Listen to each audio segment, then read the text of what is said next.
Hello friends, data structure सीखने की इस सीरीज में आज हम देख रहे हैं चैप्टर 2 का 6th लेक्चर और इसमें हम बात करने वाले हैं साइकिल सॉर्ट की। अगर हम बात करें तो अभी तक हमने bubble sort, selection sort, insertion sort और अभी लास्ट टाइम मर्ज सॉर्ट को ऑलरेडी कवर कर लिया है। अगर अभी तक आपने इनकी वीडियो नहीं देखी हो तो ऊपर आई बटन पर आप चेक कर सकते हैं और वहां से इन्हें देख सकते हैं। तो चलिए अब हम बात करते हैं साइकिल सॉर्ट की। तो सबसे पहले तो हम बात करते हैं कि साइकिल सॉर्ट की प्रॉपर्टीज़ क्या है। अगर हम बात करें साइकिल सॉर्ट की टाइम कॉम्प्लेक्सिटी की, तो साइकिल सॉर्ट की जो टाइम कॉम्प्लेक्सिटी होती है वो होती है क्या, बिग O N स्क्वायर। और अगर ये एक इन प्लेस एल्गोरिदम है, मतलब हमें कोई अदर रिक्वायरमेंट नहीं होती अदर स्टोरेज की, और ये एक नॉट स्टेबल है, मतलब अगर हमारे एरे में दो सेम एलिमेंट हैं तो इसकी कोई गारंटी नहीं कि इस सॉर्टिंग एल्गोरिदम के बाद वे अपनी उसी ही पोजीशन पर रहें। अगर हम इसकी अदर स्पेशलिटी की बात करें तो it does minimum memory write. There is no other sorting algorithm which can sort an array by doing number of writes less than cycle sort. Cycle sort is an optimal in memory writes. और इसका अगर हम use की बात करें तो ये ऐसे क्वेश्चनों में यूज़फुल होती है जैसे you have given an unsorted array, how many minimum swaps need to sort the array. Question like this and other variation of this are interview question and problem based on cycle sort. तो ये थोड़ा cycle sort की properties थी। चलिए अब हम cycle sort को थोड़ा समझने का प्रयत्न करते हैं। तो देखिए फ्रेंड्स, ये हमारा एरे है और हम सबसे पहले क्या करेंगे, एक आइटम नाम का अलग से वेरिएबल बना लेंगे और उसमें अपना सबसे फर्स्ट एलिमेंट को करा लेंगे स्टोर। इसके बाद देखिए हम क्या करेंगे, पूरे एरे में ट्रैवर्स करेंगे और चेक करेंगे कि हमारा जो आइटम है, मतलब जो 20 है, इससे स्मॉलर एलिमेंट कितने हैं। तो अगर हम इसमें चेक करें तो 20 से स्मॉलर एक ही एलिमेंट है जो कि है 10। तो ये तो कंफर्म हो चुका है कि हमारी जो 20 की जो पोजीशन होगी वो क्या होगी, 1 एलिमेंट जो कि है 10 उसके बाद ही होगी। तो इसका मतलब अगर हम देखें तो इसकी जो राइट पोजीशन होगी वो कहाँ होगी, फर्स्ट इंडेक्स पर, जो कि है सेकंड पोजीशन। यही स्पेशलिटी है इस एल्गोरिदम की कि ये अपनी पहली ही स्वैप में जो आइटम है, जो एलिमेंट है, उसको उसकी राइट पोजीशन पर शिफ्ट कर देती है। अगर हम अदर सॉर्टिंग एल्गोरिदम की बात करें तो अदर सॉर्टिंग एल्गोरिदम एलिमेंट को उसकी राइट पोजीशन पर पहुंचाने में बहुत सारे स्वैप का यूज़ करती है, जबकि ये पहले ही स्वैप में उसे उसकी सही इंडेक्स पर उसे शिफ्ट कर देती है। तो अब क्या होगा, अब आइटम में हमारा आ चुका है 40। तो अब हम फिर से चेक करेंगे कि 40 से स्मॉलर कितने एलिमेंट हैं। तो 40 से स्मॉलर 1 2 3 एलिमेंट है। इसका मतलब जो पोजीशन, मतलब फोर्थ है, आपने 3 इंडेक्स पर जो ये पोजीशन कौन सी होगी, 1 2 3 4, और इसका इंडेक्स क्या होगा 3, क्योंकि 0 बेस इंडेक्सिंग होती है एरे की। तो इसकी जो राइट पोजीशन होगी वो क्या होगी, इंडेक्स नंबर 3। तो अब क्या होगा, इंडेक्स 3 पर आ चुका है हमारा 40 और हमारा न्यू आइटम क्या होगा 10। अब अगर हम 10 फिर से स्मॉलर गिनेंगे 10 से, तो 10 से स्मॉलर कोई एलिमेंट नहीं है, तो इसकी जो राइट पोजीशन होगी वो होगी 0th इंडेक्स पर। तो जहाँ से हमने स्टार्ट किया था अपने 0th इंडेक्स से और वापस हम घूम के आ चुके हैं 0 इंडेक्स पे। तो पहली इटरेशन के बाद हमारा जो एरे बना वो बना ये 10 20 50 40 30। अब क्या करेंगे, अब हमारे सेकंड में हम फिर 20 को लेंगे आइटम में, लेकिन अगर हम चेक करेंगे तो 20 से स्मॉलर एक ही एलिमेंट है और वो अपनी राइट पोजीशन पर 20 ऑलरेडी है, तो इसे हम कर देंगे स्किप। अब हमारा जो नेक्स्ट एलिमेंट होगा, वो जो आइटम होगा उसमें आएगा 50, क्योंकि 50 अपनी राइट पोजीशन पर नहीं है। अब हम फिर से काउंट करेंगे तो काउंट करने पर कितने एलिमेंट स्मॉलर हैं, 4 एलिमेंट स्मॉलर हैं 50 से। तो हमारी जो 50 की राइट पोजीशन होगी वो क्या होगी, इंडेक्स नंबर 4। अब हमारा क्या होगा, 50 आ चुका है इंडेक्स नंबर 4 पर, और हमारा जो नेक्स्ट आइटम होगा वो क्या होगा 30। अब हम फिर से 30 से काउंट करेंगे तो 30 से स्मॉलर एलिमेंट कितने हैं, ओनली 2। तो इसका जो इंडेक्स होगा वो होगा 2। और हमारी सेकेंड इटरेशन के बाद हमारा जो फाइनल आउटपुट होगा वो होगा ये, और हमारा जो एरे है वो हो चुका है सॉर्ट। अब देखते हैं कि ये हमने मतलब कैसे कैसे साइकिल चलाई और इसे क्यों साइकिल सॉर्ट कहते हैं। तो देखिए हमारे पास ये एरे था, उसमें सबसे पहले हमने स्वैप क्या किया था, 20 को करा था 40 के प्लेस पर। उसके बाद हम कहाँ गए थे, 40 को करा था 10 के प्लेस पर। इसके बाद हम 10 से आए थे 20 की ओर। तो देखिए अब हमने उसके बाद 50 से करा था 30 की ओर, 30 से करा था 50 की ओर। अब देखिएगा ये जो सॉरी ये जो एलिमेंट को फिट करता है ये साइकिल की फॉर्म में फिट करता है, इसीलिए हम इसे क्या कहते हैं, साइकिल सॉर्ट। आप यहाँ देखिएगा भी कि ये एक साइकिल को फॉर्म कर रहा है, तो ये क्या है एक, इसी वजह से हम इसे क्या कहते हैं, साइकिल सॉर्ट एल्गोरिदम। तो चलिए फ्रेंड्स अब हम देखते हैं इसकी जो मेन एल्गोरिदम है वो क्या है। तो देखिए ये इसकी मेन एल्गोरिदम है और इसमें हमने क्या किया है, एक एरे लिया है और उसकी ली है nth यूजर से, ठीक है। उसके बाद एक हमने फॉर लूप चलाया है और उसके अंदर क्या किया, सबसे पहले एक आइटम वेरिएबल बनाया और उसमें अपना एलिमेंट को स्टोर कराया। उसके बाद एक अलग से पोजीशन नाम का वेरिएबल बनाया। ये क्या होगा, इस पोजीशन ये वह है जहां हमें इसकी एक्चुअल पोजीशन पता चलेगी कि उससे छोटे एलिमेंट कितने हैं और हमारे एलिमेंट की एक्चुअल पोजीशन क्या है। ये जो एक फॉर लूप अलग से है, इसका पर्पज़ है कि फाइंड करना कि एक्चुअल में कितने एलिमेंट स्मॉलर है अपने आइटम से। उसके बाद ये कंडीशन लगाई है इफ की, इसका पर्पज़ है कि अगर हमारे जो आइटम है उसकी पोजीशन राइट है तो हमें आगे जाने की कोड में कोई आवश्यकता नहीं है, उसके बाद हम उसे स्किप कर सकते हैं। इसके बाद ये अलग से व्हाइल लूप है, इसका पर्पज़ है कि हमारा अगर आइटम सेम है, मान लीजिए हमारे पास एरे है और उसमें 2 आइटम सेम है, तो तब वहाँ उस कोड में दिक्कत आ सकती है, तो उसी को स्किप करने के लिए ये छोटा सा एक व्हाइल लूप लगाया है। उसके बाद ये एक स्वैप का अलग से फंक्शन बनाया हुआ है, ये लिखा है। ये अलग से मैं समझता हूँ स्वैप फंक्शन कोई भी बना सकता है। इसमें क्या करना होगा, एक अलग से टेम्प वेरिएबल बना लेंगे और उसकी हेल्प से हम इनकी दोनों की वैल्यू को आपस में क्या कर देंगे, स्वैप कर सकते हैं। तो अभी मैं जब विजुअल स्टूडियो में कोड लिखेंगे तब हम इसे भी समझेंगे कि स्वैप फंक्शन क्या है। वैसे मैं समझता हूँ कोई भी लिख सकता है।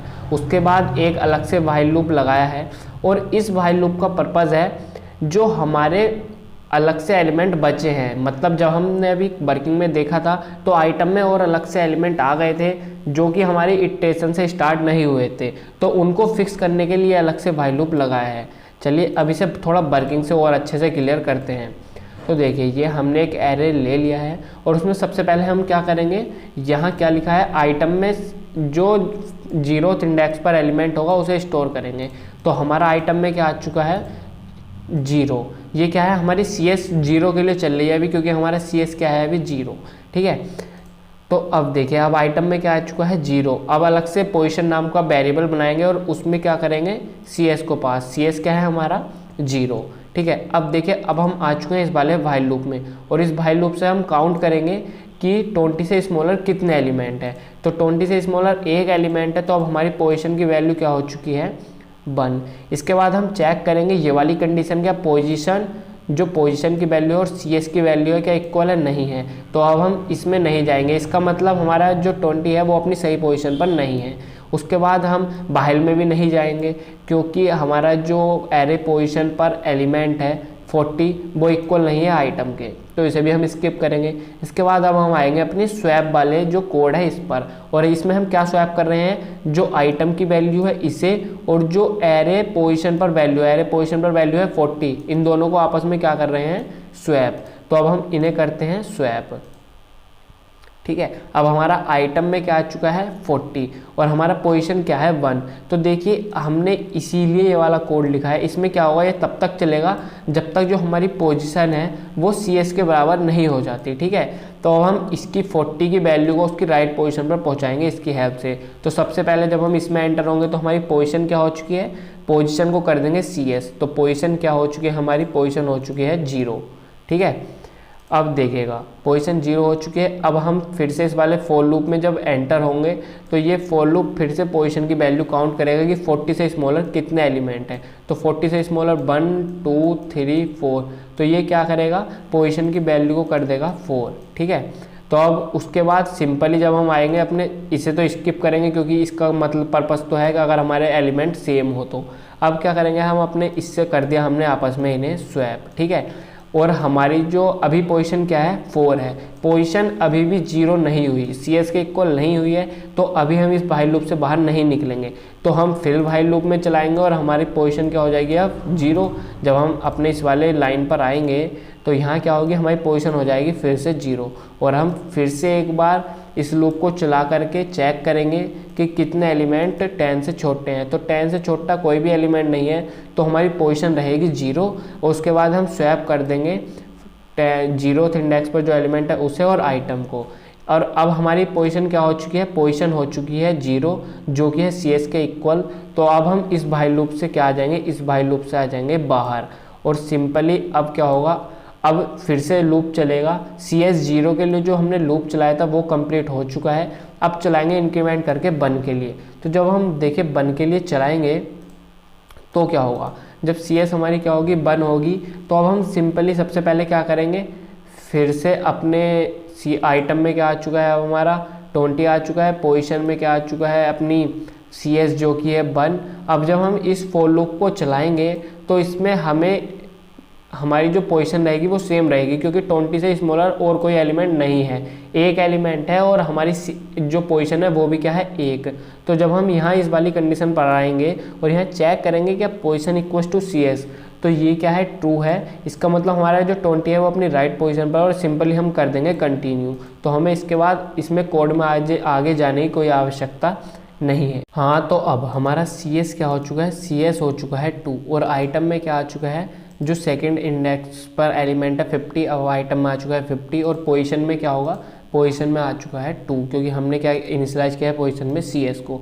अब यहाँ थोड़ा गौर फरमाइएगा कि हमने I को चलाया है CS + 1 से, इसका मतलब जो हमारा लूप चलेगा वो चलेगा 2 + 1 3 से, और इसके आगे चेक करेंगे कि 50 से कितने स्मॉल एलिमेंट है। तो 50 से आगे, इससे 3 से आगे स्मॉल एलिमेंट 3 है, 1 2 3, तो हमारा पोजीशन क्या था 2, तो पोजीशन में प्लस हो जाएगा 3 और हमारा जो फाइनल पोजीशन होगी वो होगी क्या 5, क्योंकि यहाँ हम क्या करेंगे 3 बार कर देंगे इसे इंक्रीमेंट।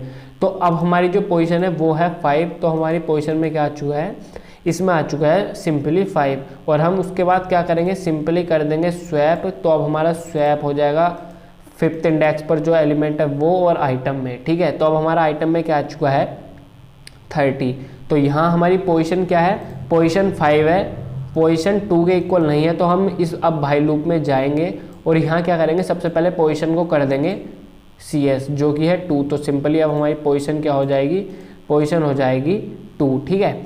अब देखिएगा यहाँ फिर से हमने जो लूप चलाया CS + 1 से, इसका मतलब फॉर लूप जो अगला चलेगा वो चलेगा 3 से। तो 3 से 30 से स्मॉलर कितना एलिमेंट है 1, तो 1 है, तो ये हो जाएगा एक बार इंक्रीमेंट। तो अब हमारा पोजीशन क्या हो चुकी है, पोजीशन हो चुकी है सिंपली 3, और हम क्या करेंगे, इन्हें कर देंगे आपस में स्वैप। अब हमारा न्यू आइटम क्या है 20, पोजीशन क्या है हमारी अभी भी CS के इक्वल नहीं है, तो अभी भी हम भाई लूप में ही रहेंगे, इससे बाहर नहीं जाएंगे, और फिर से हम अपनी पोजीशन को इनिशियलाइज करेंगे 2 से, ठीक है। तो हमारी पोजीशन क्या हो चुकी है फिर से 2।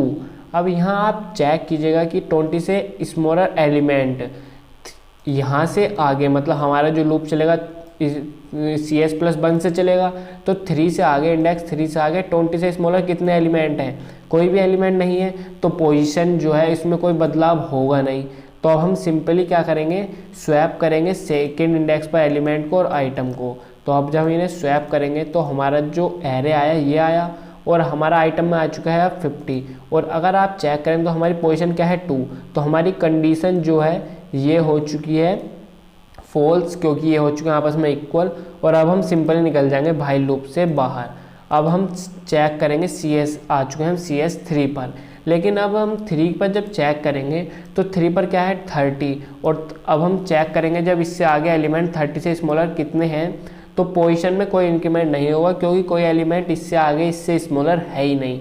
तो हमारी पोजीशन क्या रहेगी, पोजीशन रहेगी सेम 3 ही, और हमने जो ये कंडीशन लगाई थी इसका पर्पज़ यही था ताकि हम ज़्यादा वर्क ना करें। अगर हमारा एलिमेंट अपनी राइट पोजीशन पर है तो हम इससे आगे जो कोड है इसको चेक करें ही ना।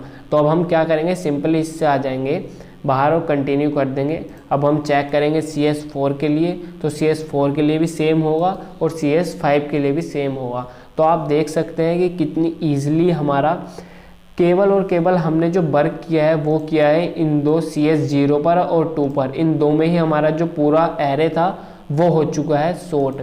मैं समझता हूँ कि मैंने आपको लाइन टू लाइन जो इंटरनल वर्किंग समझाई है आप उससे अच्छे से समझ गए होंगे। अब बात कर लेते हैं इसकी टाइम कॉम्प्लेक्सिटी की, जिसे हम ऑलरेडी डिस्कस कर चुके हैं। इसकी जो टाइम कॉम्प्लेक्सिटी होती है वो होती है O(n²।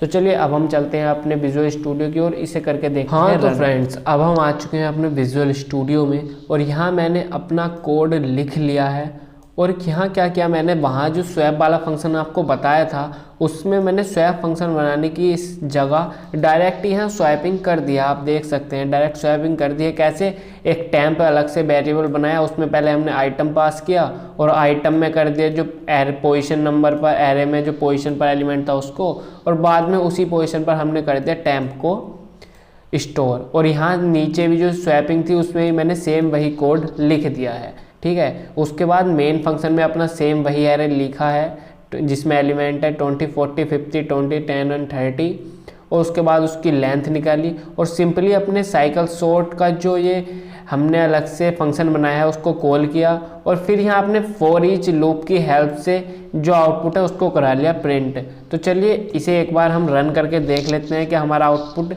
क्या आता है। तो करते हैं इसके रन होने का वेट, कर देता हूँ इसे यहाँ से कंटिन्यू। तो देखिए हमारा जो एरे था वो हो चुका है सॉर्टेड और आउटपुट आ चुका है बिल्कुल ही सही। तो फ्रेंड्स मैं आशा करता हूँ कि आप साइकिल सॉर्ट को बहुत अच्छे से समझ गए होंगे, और अगर अभी भी कोई क्वेरी है तो आप मुझे कमेंट बॉक्स में पूछ सकते हैं। और अभी मैंने एक फेसबुक पेज भी ओपन किया है जिसकी लिंक आपको डिस्क्रिप्शन में मिल जाएगी, अगर आप चाहें तो उसे भी फॉलो कर सकते हैं। मैं वहाँ पर भी छोटी छोटी अपडेट देता रहता हूँ। चलिए फिर मिलते हैं नई वीडियो में, तब तक के लिए bye bye, have a good day, thank you for watching the video.